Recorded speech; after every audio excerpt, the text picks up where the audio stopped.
galera, tamo junto. Segue aí, inscreve no canal aí, dá essa força aí pra gente aí. Vamos lá pro vídeo sem perca de tempo, que aqui não para. Vamos lá, gente. Perguntas para Marcos. Um minuto só. Gente, eu aqui sempre sentei aqui, fiquei horas respondendo, não tem pauta de pergunta, não tinha pauta de horário, mas eu vou precisar ficar 20 minutos aqui. Ok. Vou poder ter, é o tempo que eu tenho. São aqui. 2h40, 15 horas a gente encerra. Ok, gente? Peço desculpa, mas eu não Perguntas posso. para Marcos e Bruno Espíndio, por favor. Não? Tá funcionando. Boa tarde, Marcos e Bruno. Uma pergunta para cada um. Marcos, a situação do Pedro foi absolutamente... ninguém imaginava. E o Flamengo, mal ou bem, já tinha fechado a janela. Por causa disso, vai ter reposição. E, Bruno, eu ia te perguntar no domingo, mas o Flamengo tinha perdido, o Tite estava ali. Foi traçada a prioridade de competições ou de competição para o futebol do Flamengo, para o Tite, para a comissão técnica? Bem, em relação ao problema que a gente teve com o Pedro, dizer que a gente lamenta, a gente fica triste pelo atleta que é, pelo ser humano que é, mas dizer que a gente tem mais 3 centroavantes aqui no elenco. Nós temos o Carlinhos, temos o Gabigol, o próprio Bruno Henrique. Isso não quer dizer que quando a gente soube do problema com o Pedro, a gente não ficou atento nem começamos a conversar entre eu, o Bruno e mais uma ou duas pessoas na possibilidade ou na necessidade de se trazer um outro jogador. Dizer que a perda do Pedro é irreparável no primeiro momento. Era o titular da posição, mas a gente confia nos que estão aqui, sempre confiou, né? O próprio Gabigol, em 3 finais de Libertadores, nos ajudou, fez gol em todas as finais, nos deu 2 títulos, junto com os companheiros, claro, mas a gente tem extrema confiança, né? Tanto no Gabigol como nos outros jogadores que estão aqui. A gente ficou atento ao mercado, a gente começou a ouvir, 300 pessoas ligam para a gente, começaram a ligar após eles ligam para a gente e depois passam para vocês que a gente estava interessado. Essa é do jogo. E a gente avaliou algumas situações, vem avaliando, mas essa decisão vai ser um pouquinho mais para frente, com calma, um pouquinho mais para frente, com calma, que eu digo, se caso, de fato, a gente entenda que vai fazer uma contratação. Bom, primeiro, como o presidente e o Marcos disseram aí, desejar uma pronta recuperação ao Pedro, que mais do que um grande atleta, assim, é uma pessoa muito querida por todos aqui. Então, primeiro, a pronta recuperação a ele, como pessoa, como uma pessoa tão querida por todos que é, e depois, como atleta, ele vai ter todo o apoio e o carinho de todos nós aqui no Flamengo.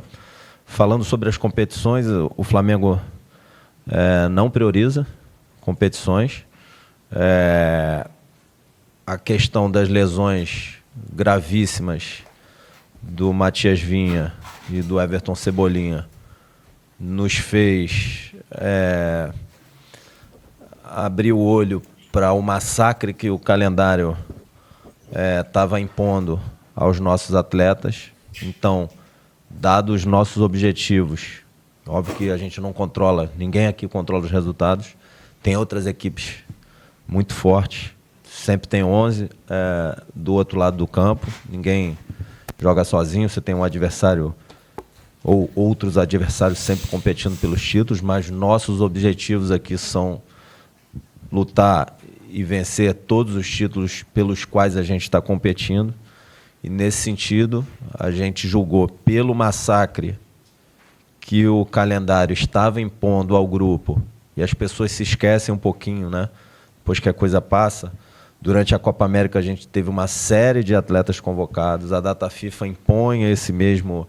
E aí você acaba desgastando mais ainda um elenco reduzido. Esse desgaste se acumula para a temporada, traz uma série de danos físicos, você ter Agora eu não me recordo quantos atletas ali estavam convocados na Copa América, mas você perder 4, 5, 6, 7 atletas num elenco, para a rotação do elenco e para o descanso e recuperação dos atletas é muita coisa. Dado esse massacre, além das reposições do Everton Cebolinha e do Matias Vinha, a gente trouxe mais 2 atletas. Então a gente trouxe o Carlos Alcaraz, trouxemos o Gonçalo Plata, o Michael e o Alexandro.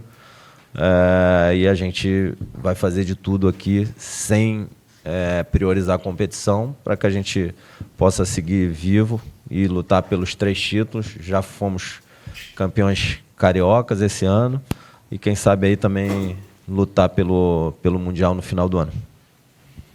Próxima. Uma perguntinha para cada um, Marcos e Bruno. Marcos, se você pudesse explicar, por favor, como é que o Flamengo vai recorrer a um mecanismo de proteção em relação à questão do Pedro na FIFA, se tem uma possibilidade de CBF também, via Lei Pelé, enfim. Pudesse falar um pouquinho como é que o Flamengo vai se proteger financeiramente, porque a perda esportiva já aconteceu.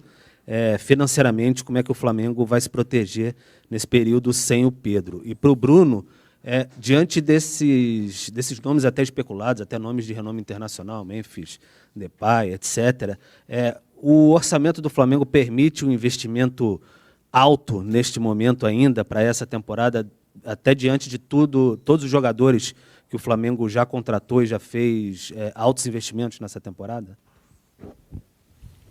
Bem, em relação ao episódio do Pedro, eu posso informar para vocês que nós já solicitamos que o departamento jurídico do Flamengo entrasse no caso. Nós estamos reportando algumas informações que são informações que vão estruturar a parte jurídica do que o Flamengo vai pedir. Não é de uma hora para outra. A gente apresenta alguns relatórios médicos, apresenta alguns processos aqui dentro, para que isso aí seja inserido para o departamento jurídico inserir e fazer o requerimento para a CBF. Claro que isso aí não é uma decisão rápida, mas como a gente acredita no bom tom e no bom senso da CBF, eu acho que a CBF vai entender qual foi a perda do Flamengo. A CBF não pode contribuir, num primeiro momento, com a reposição esportiva, né, deixar um jogador com a gente, mas ela pode sim fazer uma reparação financeira. Eu acredito mesmo que a CBF vá se antecipar e, junto com o departamento jurídico do Flamengo, encontrar um valor para repor e dar para o Flamengo. Bom, falando um pouquinho do elenco, como o Marcos já disse, a gente tem no próprio elenco, além do Pedro, mais 3 centroavantes, né? O Gabi, o Bruno Henrique e o Carlinhos, que são alternativas aí para o professor Tite e para a comissão técnica. O Flamengo está sempre atento ao mercado. Como o Marco mesmo disse, mal saiu a notícia ontem da questão da lesão do Pedro. Nosso telefone não parava de tocar, chegar mensagem, às vezes 6 pessoas oferecendo o mesmo jogador. Ligando, mandando mensagem. Marca, eu acho. Aí oferece para ele, oferece para mim, vem um, vem outro, assim, é uma coisa assim imediata, né? E foi ontem e hoje.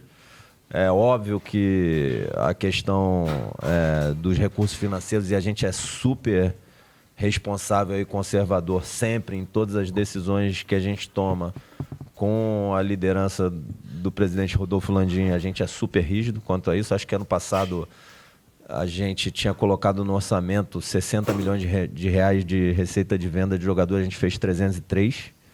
Na pandemia, a gente vendeu o Reinier, vendeu o Gerson, vendemos o Rodrigo Muniz, vendemos o Yuri César, vendemos uma série de atletas que compensaram todas as perdas que o Flamengo, e acho que até superaram, porque o Flamengo,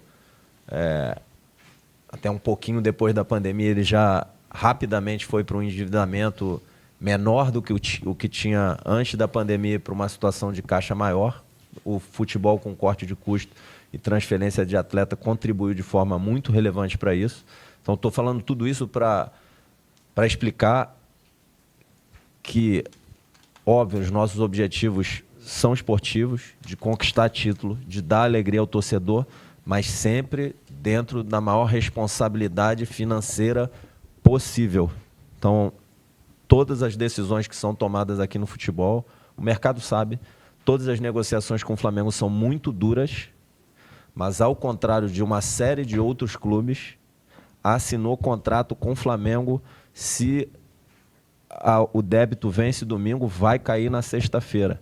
Tem clube que o débito vence domingo, vai cair daqui a 3 meses, não paga imagem, não paga luva, não paga comissão. No Flamengo, isso não existe. E tem clube que investe pesado e faz isso. O Flamengo não tem esse tipo de fonte de financiamento para montagem de elenco e não vai cometer nenhum tipo de irresponsabilidade, mesmo pressionado pelo massacre que o calendário impõe ao elenco e pelas lesões que aconteceram. Então, para resumir, temos 3 grandes centroavantes dentro do elenco, o grupo é muito forte, estamos atentos ao mercado, nosso telefone não para, mas a gente vai tomar as decisões dentro da ótica técnica mais assertiva possível e dentro de toda a responsabilidade financeira que o clube sempre foi gerido. Marcos, Bruno, boa tarde. Aqui. Tudo bem?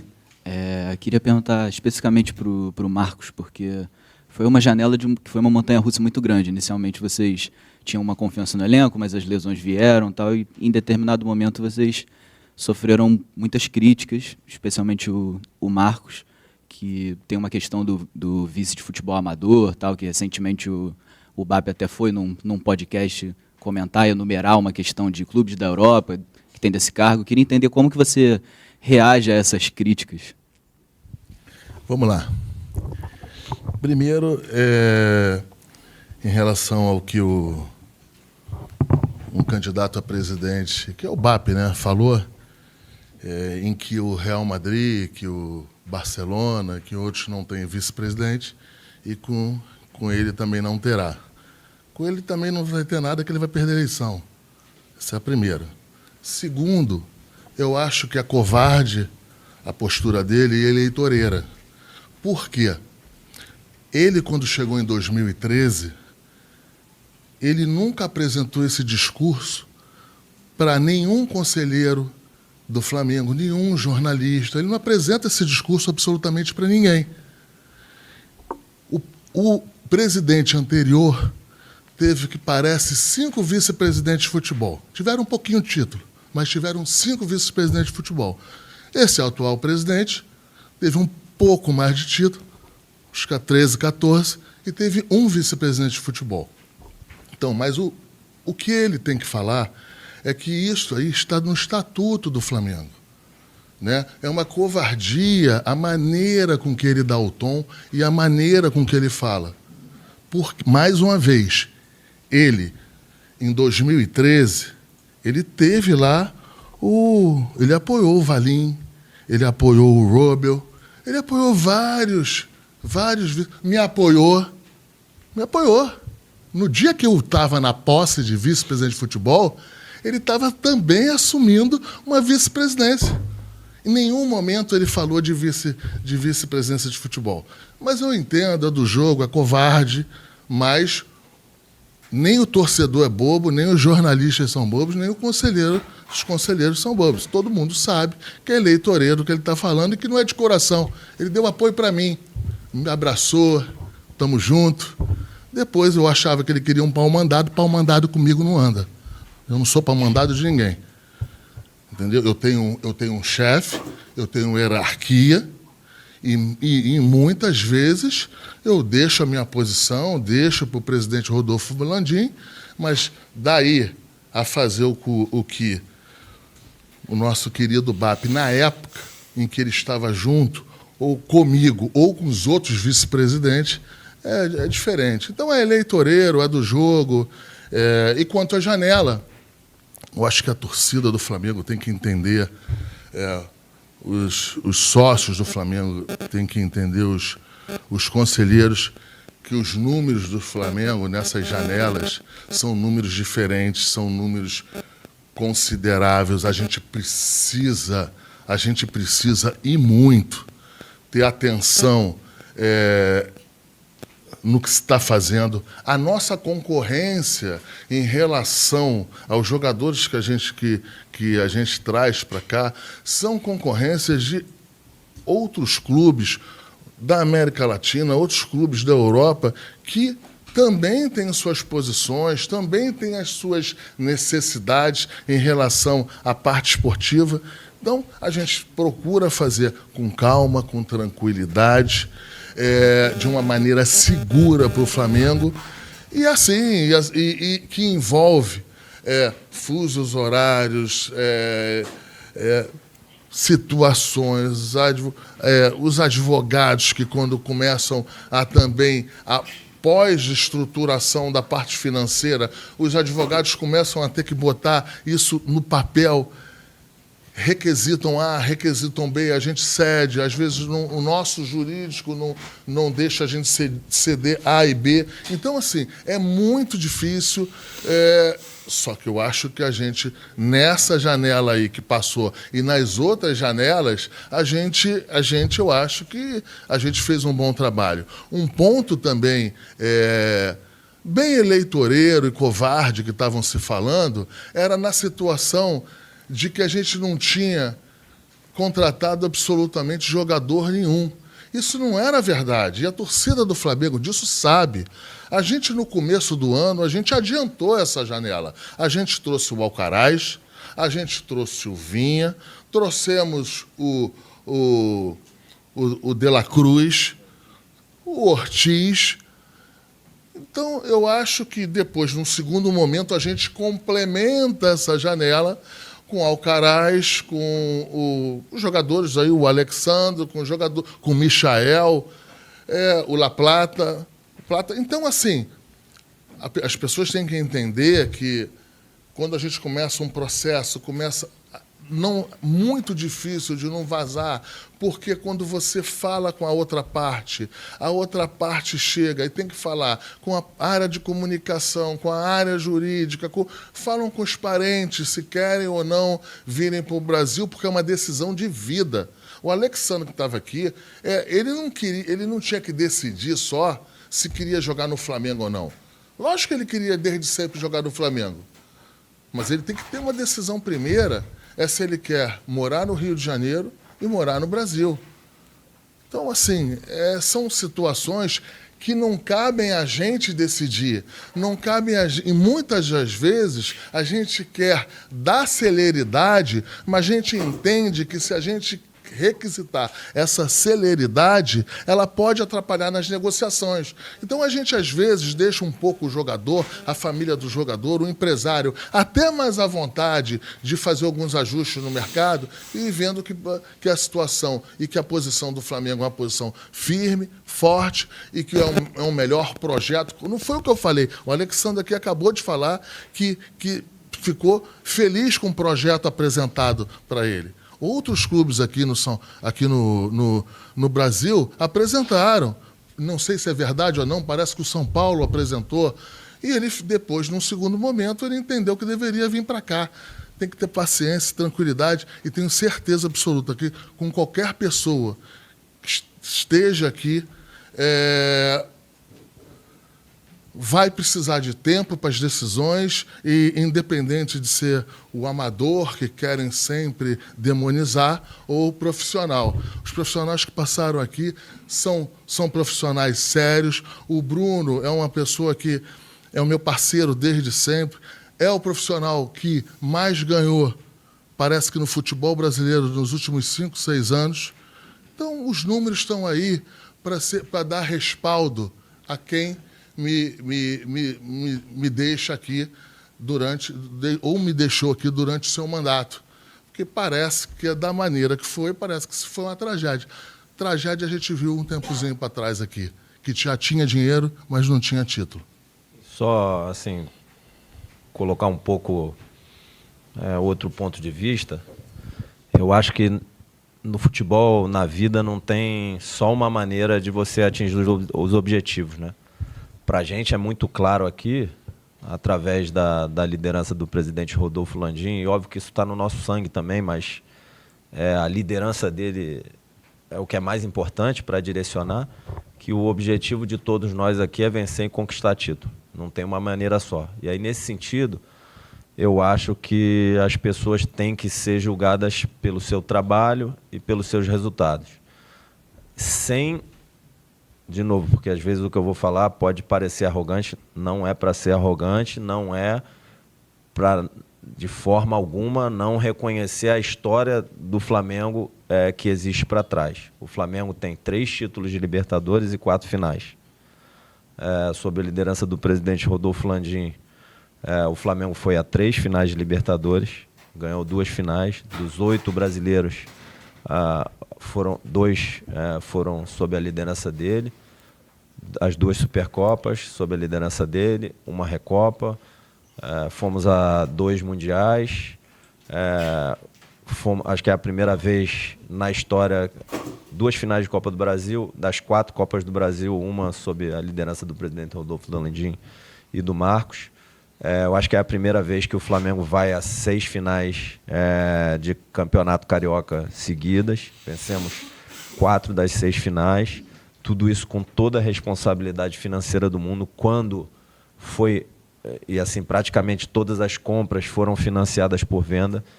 Quando foi necessário, o futebol cortou custos. Não é verdade que a maior folha do futebol brasileiro é do Flamengo. Tem outras folhas maiores. Foi fundamental para a solvência financeira e para a sobrevivência do Flamengo durante a pandemia as transferências que a gente fez aqui no departamento de futebol. A primeira delas, o Reinier, e depois uma série de outras transferências. Eu entendo que a gente quebrou uma série de paradigmas aqui. Então, a gente trouxe um atleta espanhol do La Coruña, da 2ª divisão, veio para o Flamengo, foi, se eu não me engano, ele tinha 25, 26 anos quando foi para o Arsenal.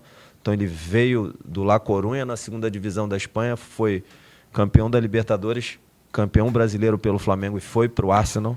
Acho que a gente pagou um pouquinho, 1 milhão e 100, 1 milhão e 200 mil euros, e no final ele gerou 13 milhões de euros para o Flamengo, indo jogar na Premier League. Trouxemos o Jorge Jesus, que acho que fez com que o futebol brasileiro evoluísse de maneira significativamente do ponto de vista tático. Em muito tempo foi o primeiro estrangeiro que foi campeão aqui.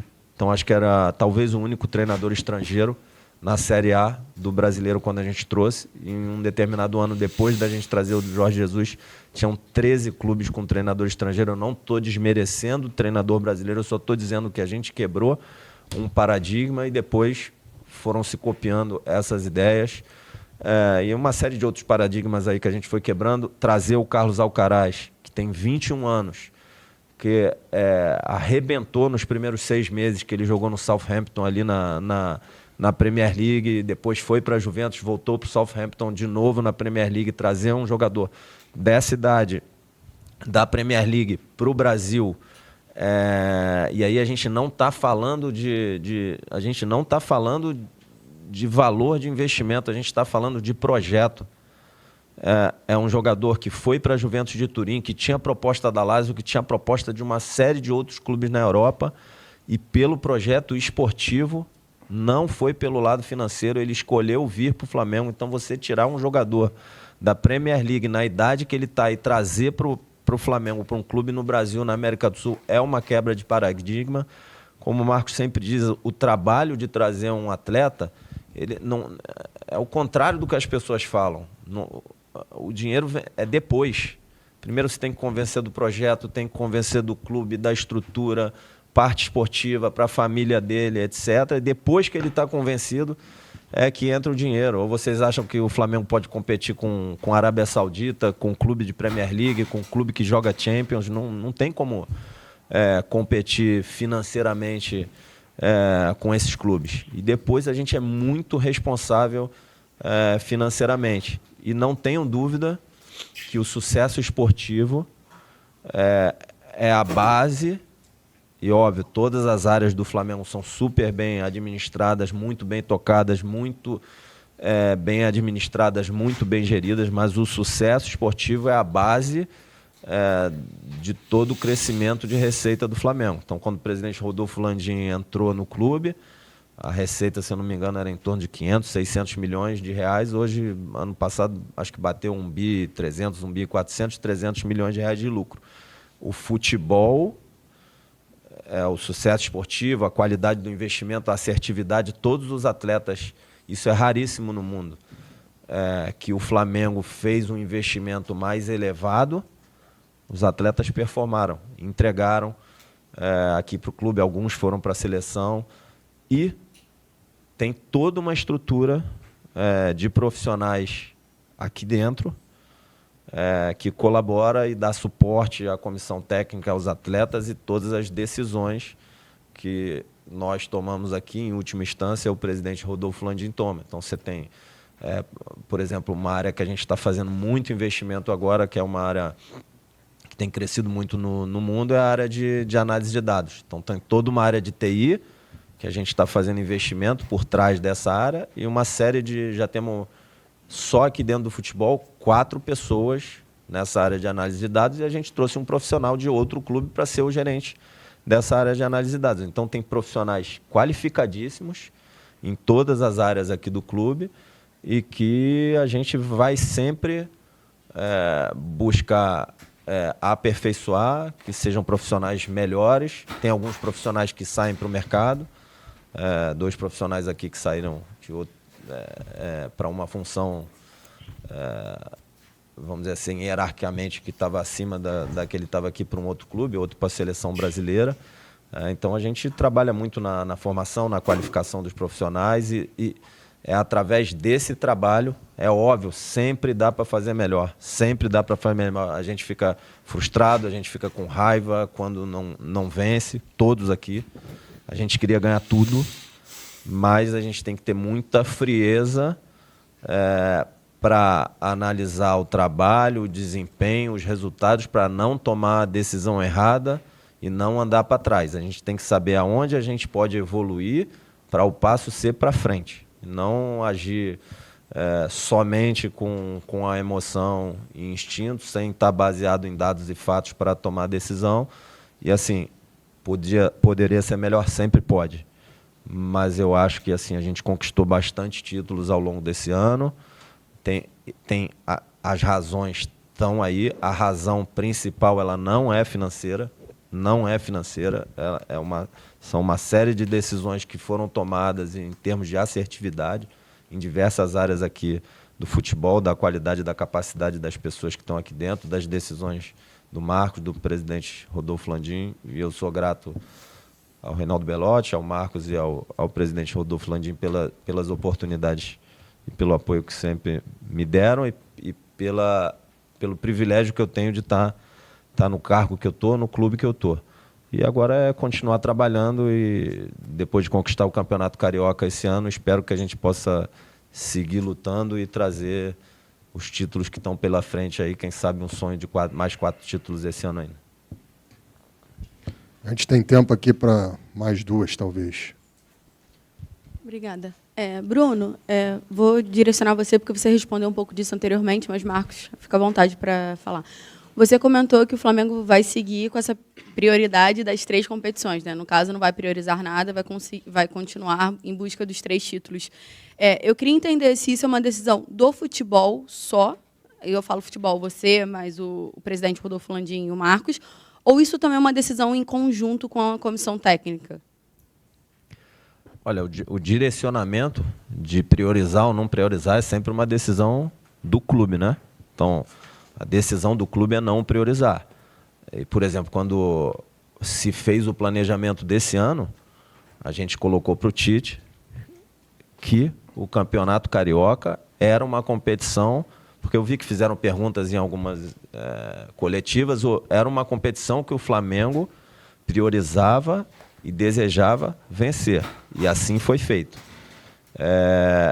E aí, o que a gente tentou fazer agora na janela, trazendo esses 4 atletas, vendo o massacre que o calendário estava impondo ao elenco, somado às 2 lesões gravíssimas, trazer atletas para que o nível competitivo dentro do elenco possa se elevar ainda mais, para que o Tite tenha ainda mais alternativas durante o jogo ou durante o calendário, e a gente possa ter um elenco suficientemente grande para brigar pelas 3 competições. Depois, óbvio, o Flamengo não joga sozinho, tem os adversários também investem, tem grupos muito qualificados, são clubes aí que vão brigar pelos títulos também, mas a gente, de forma alguma, vai priorizar a competição. O que, às vezes, as pessoas não entendem é que o treinador coloca sempre em campo a melhor equipe possível disponível. Então, para dar o exemplo de novo, quando um atleta joga 3 jogos em 6 dias, além do risco de lesão, que é uma questão mais clínica do departamento médico, o desempenho do atleta naquela 3ª partida em 6 dias é levado em conta pelo treinador para que ele tome a decisão da escalação. Então, tem inúmeros exemplos aí de atletas do mais alto nível possível que no 3º jogo, no 6º dia, desempenharam em nível técnico, físico, tático, mental de uma forma muito abaixo. Isso é um fator que o calendário traz e aí o treinador tem que tomar uma decisão.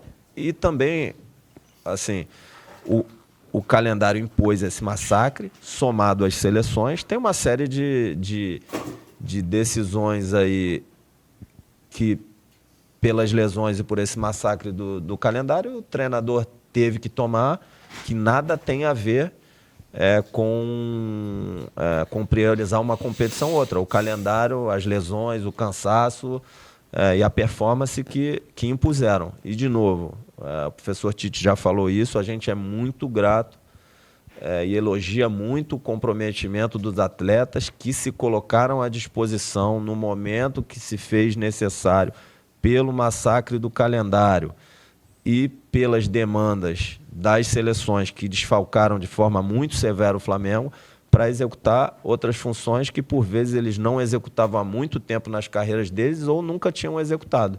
Isso aí foi fundamental para que o grupo, junto com o treinador, a comissão técnica e todos nós, pudesse levar o Flamengo na posição que ele está, de estar apto a brigar pelos 3 títulos. Braz Spindle, vocês falaram que estão avaliando o mercado e vão avaliar se vai haver ou não a necessidade de contratar mais um reforço. Eu queria perguntar em relação a prazo. O prazo de inscrição na Copa do Brasil é até o dia 9 de setembro, segunda-feira, na Libertadores é até a sexta-feira que vem, dia 13, e no Brasileirão até o dia 20. Caso vocês detectem essa necessidade de contratar mais um reforço para a posição de centroavante, com que prazo vocês trabalham? Obrigado. Bom, vamos lá. Primeiro, a Libertadores tem as inscrições para as quartas e depois tem para a semi, né? Então, a gente já contratou 4 atletas e vamos ter que definir 3, né? A Copa do Brasil, obviamente, é até o dia 9 e o Brasileiro também, você já disse, assim, o prazo é obviamente, a última delas. Mas, de novo, assim, na nossa visão, hoje, o elenco tem 3 peças ali, 3 centroavantes, que vão fazer a posição do Pedro, de altíssimo nível, que a gente confia muito. Agora, a gente está atento ao que estão nos oferecendo, está atento ao que a gente já monitora e já conhece. Óbvio que muitos desses que nos oferecem aí dia e noite a gente já conhece e tem nosso julgamento, mas a gente vai fazer com muita frieza e muita calma e tomar as decisões que tiver que tomar, sob a ótica esportiva e a ótica financeira também. Eu vou aproveitar aqui, porque a gente também está falando para um grande público, dizer o seguinte, que a gente não só está atento, como é uma obrigação nossa a gente estar atento depois que aconteceu o acidente com o Pedro. Mas deixar claro aqui que a possibilidade de contratação, eu sei que vocês todos sabem aí, mas a gente está mandando aqui mensagem, aqui, comunicando, e eu acho que quem faz a comunicação, que é o responsável por ela, dizer para a grande torcida do Flamengo que a gente só pode contratar agora jogador que não esteja sob contrato, né? Jogador que está livre no mercado. E isso aí você gera uma impossibilidade enorme de opções que você fica um pouco engessado. Então, deixar claro aí para todo mundo que a nossa possibilidade é de fazer, a pequena possibilidade é de fazer contratações com quem não esteja sob contrato. Eu acho que é importante a gente passar isso para os torcedores, para a torcida, para alguns conselheiros, deixar claro que não é erro de planejamento, né? Não teve erro de planejamento. As lesões foram uma fatalidade, né? A gente teve uma série de lesões que, infelizmente, a gente tem que se submeter a elas. Lógico que, enquanto teve tempo, quando a gente pôde fazer o planejamento e recorrer, a gente foi e automaticamente fizemos as contratações correndo. Nesse momento, a gente não tem tantas opções. Obrigado. É isso aí, galera. Esse é o resumão do Flamengo para você. Segue aí, dá essa moral. Valeu? Tamo junto.